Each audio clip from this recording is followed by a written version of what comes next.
Family offices generally have the full stack of asset allocation, although in my opinion, there's only one family office allocation, and it has three components, C, B, and A. So C is cash. I tell families to always have at least 2 or 3 years of cash in the bank, so they don't have to worry about the market fluctuations. B is beta. Anything involved in the public markets is beta. It is very hard to significantly beat the market. You shouldn't even be trying to do that. No institutional top caliber managers are doing that. A is alpha, and alpha comes with the alternatives. That could be real estate, that could be direct private investments, that could be certain funds that are looking at alternative strategies. What combination of C, B, and A you use in a particular portfolio has to do with the function of that portfolio.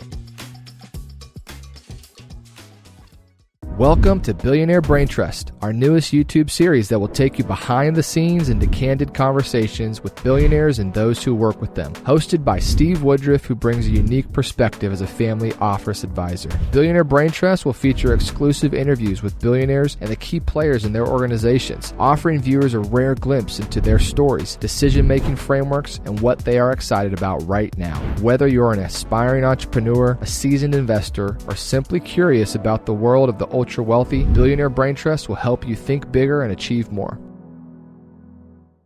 I'm with Carol Pepper. We are in Newport, Rhode Island at the Opal Family Office convention, and really excited to be talking with you. Carol is an absolute powerhouse in the single-family office industry, and she founded Pepper International, an award-winning single-family office consulting group.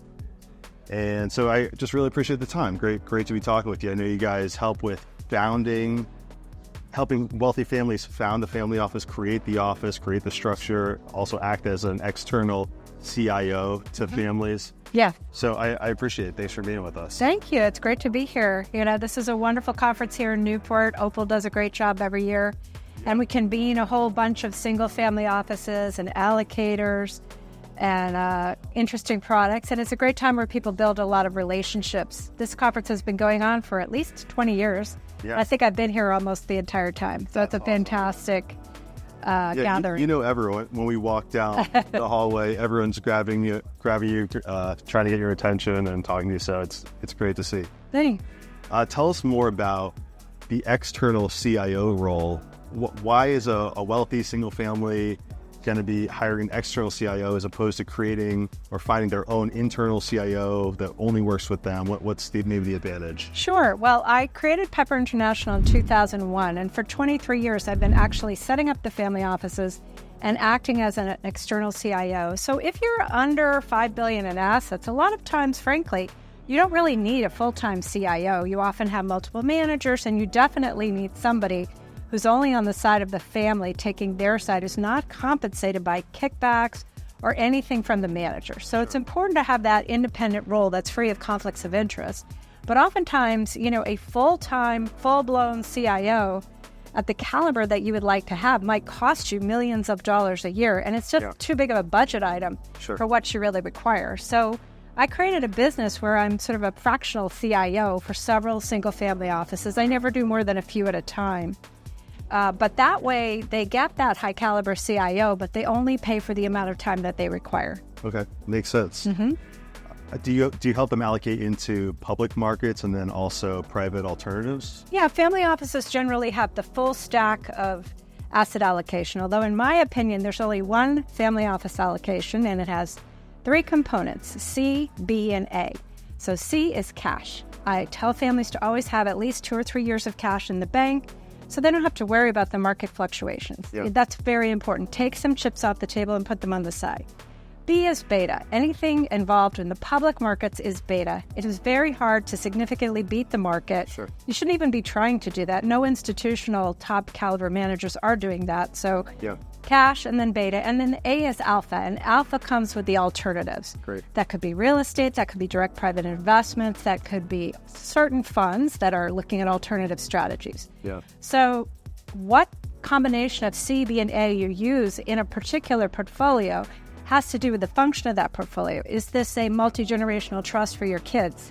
So you can afford to invest for 30 or 40 years, and some families even are making now 100-year portfolios. Sure. Where they have a 100-year time horizon. Or is this, a bucket that you have to access for family income expenses?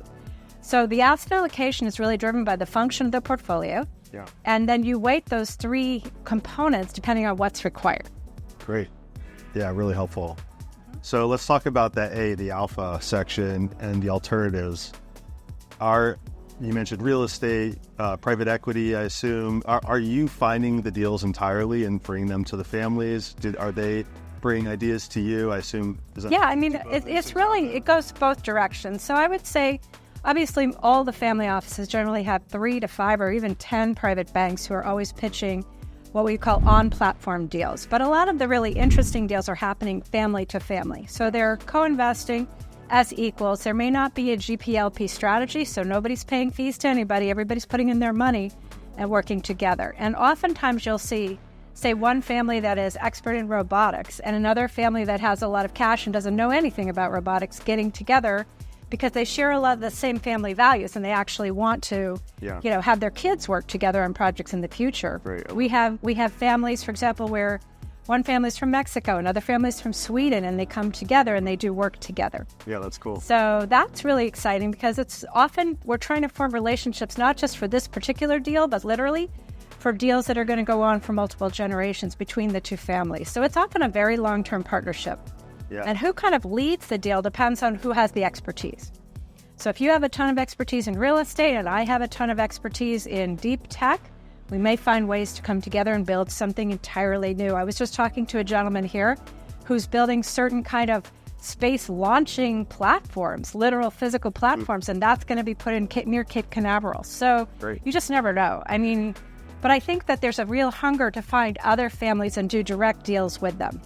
Yeah, that's cool. Mm-hmm. Yeah, that's excellent. Thanks for sharing that. One final question. It's a challenging time, I would say. We have a major election coming up. We have higher interest rates, waiting to see what the Fed will do in the upcoming meetings.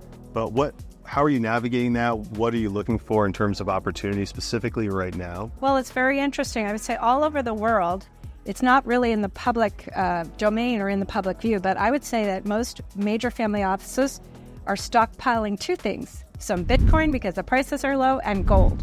So there are a massive number of trades actually going on with, ironically, one of the oldest assets in the world, which is gold, and Bitcoin, because there's a feeling that, there's a big amount of change in the air, regime change, not only in the United States, but everywhere globally.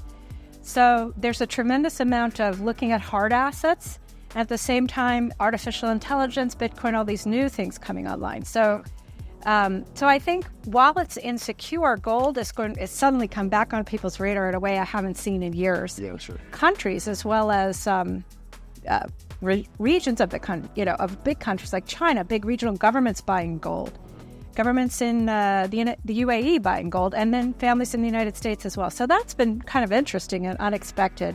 How much old school gold has come back on the table.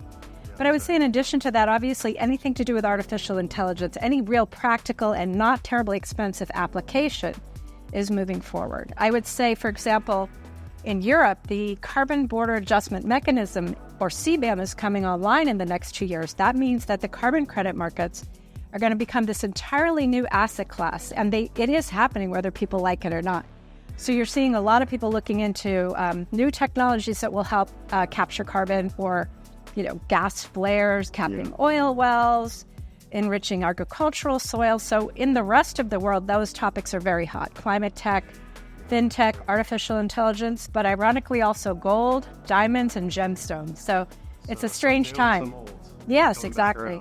Well, we appreciate this so much, Carol. Thanks for taking the time to talk with us. Really, really appreciate it. Thank you. I look forward to talking again soon. Yeah, let's do it.